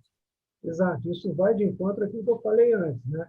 É a gente ter sempre a noção de qual é o tamanho do nosso problema, até onde a nossa coleção pode efetivamente ir, incluindo aí as modificações possíveis que a gente possa vir a fazer nela.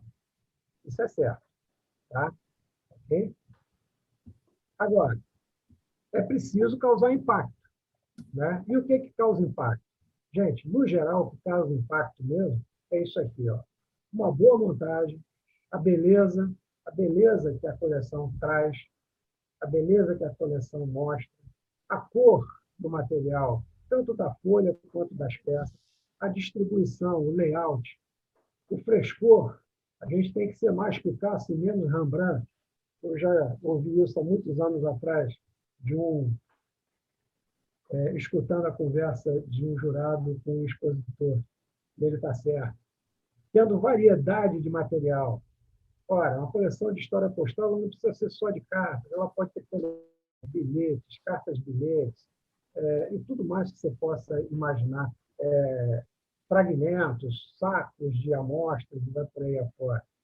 A importância do material, a importância visual, o material tem que estar limpo, tem que estar bonito, tem que ser agradável de ver. O peso da importância do item apresentado, ou seja, aquelas cartas que você está botando o highlight, elas têm que ter uma representação grande na tua coleção, elas têm que efetivamente causar um impacto positivo e que te favoreça na hora da avaliação. Tá certo? Então, por vezes, na verdade, não é mudando, como eu falei aqui, os 10% que você vai efetivamente ganhar mais pontos. Às vezes, é usando aquele mesmo material de uma forma diferente, que você mudou, remontou sua coleção de uma forma geral. Tá certo? Às vezes, só a remontagem, uma remontagem para uma coisa mais bem cuidada, mais elaborada, tá certo? Mais limpa, mais clean, já vai fazer com que surjam pontos que você não obteve naquela sua primeira tentativa. Tá? O Igor, você que manda, tá, cara? Eu não sei, deixa eu só ver aqui quanto falta, mas eu acho que é isso que eu te perguntar, vamos ver quanto falta, que senão a gente marca outro. Falta bastante. Falta bastante. Foi o primeiro 1/3 agora. Não. Estamos aí na metade. Não, mais da metade. Como o assunto é interessante e gera muita discussão, podemos abrir uma terceira parte, sim. Aí é com vocês. Não, por mim sem problema, Rubens. Se você topar, a gente divide, faz uma terceira parte. Realmente ficou grande e eu acho que são coisas que a gente tem que esmiuçar, gente. Se a gente não esmiuça, a gente perde a oportunidade. Com certeza. Com certeza. Então, talvez seja preferível. Então, a gente marca uma terceira palestra, não tem problema, não. Para aqui no conhecimento, eu ia entrar agora, sair da importância e ir para o outro item, né, que é conhecimento, estudos e pesquisa, que representa 1/3 da pontuação numa exposição. Né? Então, talvez valha a pena a gente dar uma parada aqui, se for possível marcar uma terceira encontro, vocês toparem, tiverem saco de assistir. Aprovado. Boa demais. Excelente. E acrescenta bastante. E aí a gente, agora, a partir de agora, a gente tem um pouco mais de imagens também, né? Porque, enfim, mas, de qualquer forma, acho que a gente ainda teria aí uma frente boa, acho que já está meio tarde. Rubem, eu vou te compartilhar no WhatsApp, eu fotografei as páginas que você mostrou aqui e o James Golf está comentando as páginas, tá? Olha aí. Vou te devolver aqui depois. Fala para ele, cara, que foi uma treinando numa aula, cara. Foi muito impactante assistir aquela palestra. Foi uma palestra que ele fez no meio do ano passado, em agosto, se eu não me engano, organizada pelo... Eu esqueci o nome do rapaz, é um indiano, que é da Royal Philatelic Society. Foi pela Royal, né? Foi o Mark, exatamente. Foi uma palestra bem bacana. Eu assisti almoçando, inclusive, literalmente, eu não queria perder e achei realmente muito boa. E eu acabei capturando algumas telas que eu achei mais importantes. Mas eu, na verdade, falo para ele que eu gostaria de ter a palestra como um todo. Se tiver e puder dividir com a gente, acho que seria... Eu devo ter aqui, eu passo. Se a gente tiver... Reinaldo. Essa palestra gerou um livro de 2 volumes que foi publicado pela Royal. Então, foi muito bacana. Foi uma experiência muito legal. Oi, Clerman. Manda um abraço grande lá para o meu amigo Jaime. Já vou compartilhá-lo aqui. Então, pessoal, me perdoem aí se eu estou me estendendo muito nisso, né? Mas é porque, realmente, cara, eu optei por pegar a base regulamentar, né, e ir discutindo a base regulamentar, mas, ao mesmo tempo, passar um pouco da experiência, né, que eu já vivenciei ao longo desse tempo que eu fui expositor, né? E agora também, mais recentemente, até já começando aí um processo de julgamento de coleções, né? Eu acho muito importante uma coisa aqui, eu acho que é legal deixar registrado aqui, é que eu tenho muito claro, mas muito claro hoje, muito claro para mim, que você precisa efetivamente, não é só ter uma coleção para virar um julgador, né? Não gosto de usar a palavra juiz, mas um julgador, fazer parte de um corpo, né, de julgamento de uma exposição. É preciso que você tenha apanhado, é preciso que você tenha apanhado com as suas coleções, é preciso que você tenha tirado lá, como eu já tirei, um bronze prateado, sabe como é que é? Porque vai ser tão impactante você tirar um bronze prateado quando você achava que você já era o maior do mundo, você vai lá e toma um bronze prateado na cara, e aí você diz assim, porra, não pode ser uma maluquice. Se tem maluquice nesse processo, a maluquice é minha, não pode ser dos outros. E aí você vai estudar, vai aprender, e você vai subindo aos poucos, né? E no caso especificamente meu, né, não na temática, que eu não consegui subir tanto, mas quando eu derivei para a tradicional e para a história postal, eu também comecei com coleções ali na faixa de 75 pontos, né? Ou seja, coleções na faixa do Vermeer Nacional, tá certo? E levei elas a patamares, né, mais elevados. E, cara, a gente não faz isso sozinho, ok? A gente só faz isso, a gente só consegue fazer isso se a gente tem gente perto da gente dividindo conhecimento com a gente, tá? Isso é fundamental, né? O que eu ganhei, aonde eu cheguei, com a coleção, por exemplo, de história postal aqui da província do Rio de Janeiro, né? Eu cheguei porque, cara, teve o Damian, teve o Clerman, teve o Anísio, teve, enfim, a turma toda que se reunia lá na casa do Clerman aos sábados, né? Criticando cada montagem, cada peça, né? A gente tinha lá, por exemplo, o Romeu, que era... toda a folha que eu montava, ele fazia questão de rasgar e jogar fora e mandava eu fazer de novo, ele sempre achava uma porcaria, e ele devia estar coberto de razão, tá certo? Ainda hoje eu acho que as minhas montagens são ruins quando eu comparo com a do Clerman, ainda não consegui aprender tudo que eu poderia ter aprendido já. Então, esse processo, na verdade, né, de você participar de várias exposições e a cada uma delas aprender alguma coisa, né, ele te traz muito ensinamento. E aí, quando você transiciona, né, quando você migra para o outro lado, que é o lado do julgamento, né, você carrega isso junto com você, porque você sabe a dificuldade que foi montar aquela coleção de 70 pontos. E você sabe também qual é a perspectiva daquele cara que montou aquela coleção. Então, você tem que ter um olhar cuidadoso, um olhar calmo para isso. E, às vezes, até um olhar com uma certa bondade e relevância, sabe como é que é? Para fazer com que o cara entenda onde é que ele está errando, né? Mas, mais do que entender, na verdade, ele só vai entender se você disser para ele onde você está errando. Senão ele vai fazer igual de novo, cara. Não tem jeito. Por isso que participar de exposição é fundamental, do meu ponto de vista. É uma dimensão pedagógica. Exato, é pedagógica, é isso mesmo. Né? Visitar a exposição, olhar, por isso que a presencial, a virtual, né?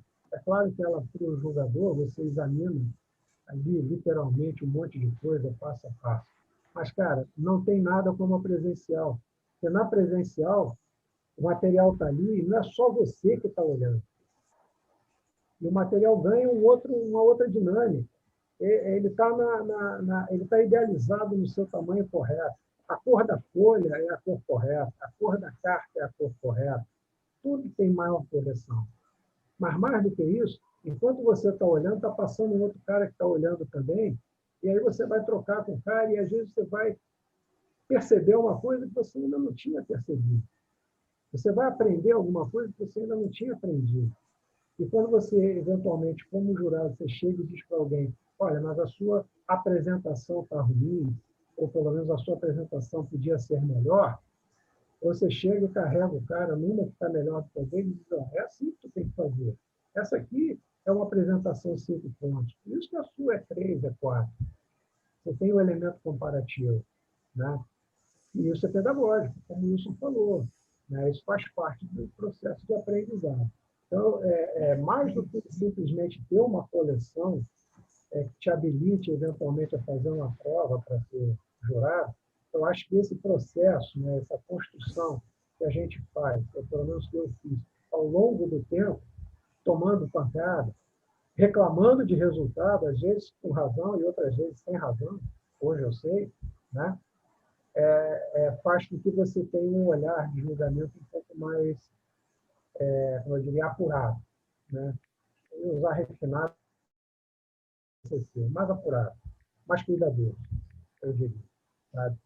Então, nessa apresentação, eu tenho tentado passar isso também, além da regra, digamos assim. Né? Sim. Mas, Rubem, o importante também é a sandália da humildade. Sem dúvida alguma.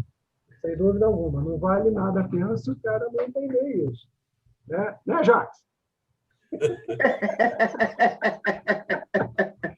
Eu estou brincando com o Jacques, porque eu acho que o Jacques foi um cara... Olha lá, até o Cléo botou a carinha ali. Porque o Jacques, eu acho que... Eu posso usar o seu exemplo, posso, Jacques? Eu acho que é um exemplo, cara.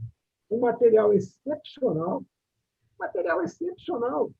né? Ele apresentou numa Abratex aí em São Paulo, né? Na Abratex 2019.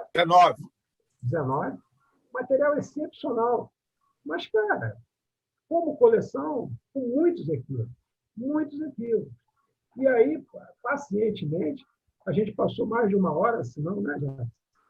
Eu tentando explicar. Umas 2 horas. Umas 2 horas na coleção ali, numa primeira abordagem.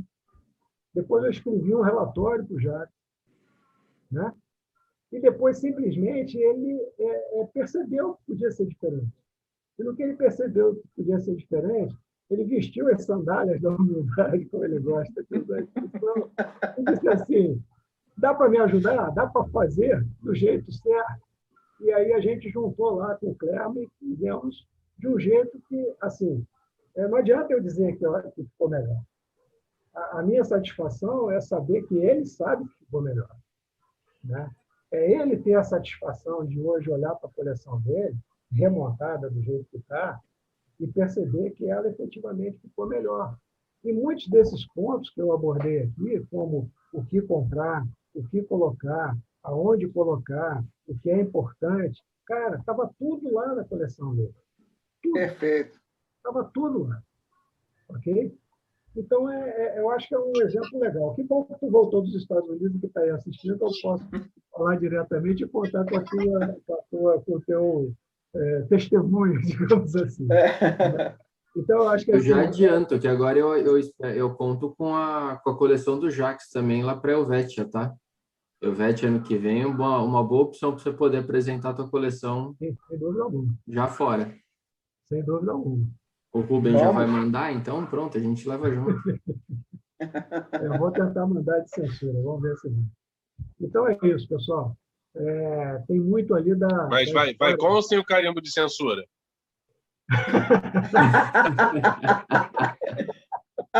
O Clerma, o Rubem. Vai ser. Eu já fiz até a folha que é para não voltar atrás. Essa folha já está pronta, ele está fora. Ele já foi guardado no classificador. Já. Rubem, só mais uma coisa. aqueles reles olhos de boi de 60, coloca dentro do livro e manda para mim, tá? Aquilo foi mal, desculpa. Pegou pesado, hein? Pegou pesado. É porque eu quis reforçar a comparação, foi só isso. Mas foi a pesada lá, desculpa. Não é, ô, Rubem, então a gente combina uma terceira vez, a gente combina uma terceira parte aí para a gente concluir. Eu juro que eu termino partindo aí do conhecimento até a Muito bom. Então, gente, muito obrigado a todos, obrigado pela participação. Parabéns, Rubens. Na próxima terça-feira. Boa, Rubens. Parabéns, mais uma vez. Mais uma vez. Show de bola. Parabéns. Parabéns. Peraí, só um segundo. Clerman, o James Golf está mandando outro abraço aqui. Eu estou de intermediário aqui. Parte desse material de James eu editei ainda há pouco, no fim da tarde. Eu falei, não, vou botar, não vou deixar. Não, ele está comentando aqui que aquela etiqueta que você mandou tem um selo extremamente raro de uma libra, com uma filigrana pouco comum, só se conhece uma folha que foi impressa. Já é raro achar um material circulado com a filigrana na posição normal, com ela invertida, então, impossível. Exatamente. E ele diz que essa peça esteve várias vezes em leilões e ninguém se tocava do material. Por causa do preço. Isso deve custar mais do que uma carta de olho de boi. Sem dúvida. Agora, o James, você pergunta a ele como é que ele fez a façanha de descobrir a filigrana num selo colado numa cartolina. Como é que ele vai ensinar? Como é que faz? Pode escrever? Pode. E para ele mostrar para nós como é que faz, para descobrir. Qual é a técnica, né, Cláudio? Qual é a técnica? Gente, e terça que vem a gente vai receber o nosso querido Xavier para conversar mais um pouco sobre a automatização dos Correios brasileiros, falando sobre a máquina NEC. É isso, Xavier? Me corrige aí. Telefunken. Telefunken. Pronto, Telefunken. Vamos conversar terça que vem da Telefunken. É isso, Xavier? Obrigado aí, desculpa aí, eu acabei fazendo um negócio muito longo, que mas isso? vamos para uma terceira parte. A gente quando está boa, a gente não percebe nem a hora passar, pô. Tá, legal. Deixa o Igor ir dormir, porque ele tem um longo trabalho de revisão pela frente. Gostei dessa. Obrigado, Clerman. Essa foi na canela. Clerman, vou lembrar disso, tá? Para você e para o Macedo. Vou lembrar disso. Gente, só para finalizar aí, eu queria, finalizando aqui, aproveitando ainda que o pessoal está aqui, agradecer aí o pessoal da edição do livro, o Braz, o Igor e o Reinaldo. Foi assim uma enorme satisfação, e como eu falo lá na abertura lá do livro, né, é muito mais do que eu imaginei quando eu comecei a colecionar selos, né? Então, muito obrigado aí pela oportunidade de perpetuar esse assunto, de divulgar esse assunto tão pouco conhecido, sob forma dessa contribuição, desse livro. Certamente, ele tem muita coisa ainda para ser estudada, ele é um pontapé inicial, exatamente no assunto pouco dominado, até mesmo pelos americanos. Eu tenho mantido contato com alguns e muito do que está ali é de desconhecimento deles. Então, isso abre uma frente bem legal aí para a gente trabalhar esse item de história postal. Então, agradeço de coração a vocês a oportunidade de ter podido apresentar esse trabalho de uma forma tão legal como ficou, né, esse livro aí. Estou muito feliz, muito orgulhoso e, assim, agradeço de montão a vocês. Mais uma vez, parabéns. Parabéns, duplo. Parabéns, Rubem. Obrigado, Rubem. Obrigado a Parabéns, todos. hein? Parabéns, Rubem. Show de bola. Assim, tem um detalhe, Cláudio. Tem que falar do Cláudio aqui. O Cláudio foi um guerreiro aí comigo aí na reprodução dos carimbos que estão lá no livro, tá certo? Muito obrigado, Cláudio. Imagina, foi ótimo. Parabéns. Parabéns pelo. Para reproduzir aquele da censura depois? Dá, pô. Manda a peça para mim que eu já fico com ela aqui, inclusive. Aí põe na frente, Cláudio, faz favor. Esse negócio no verso não tá bom. Falou, pessoal. Muito obrigado. Abraço, gente. Boa noite. Valeu, gente. Abraço. Saúde, saúde Boa noite a todos. a todos. Boa Aí, noite até a próxima. Boa noite. Abraço. Sábado tem leilão.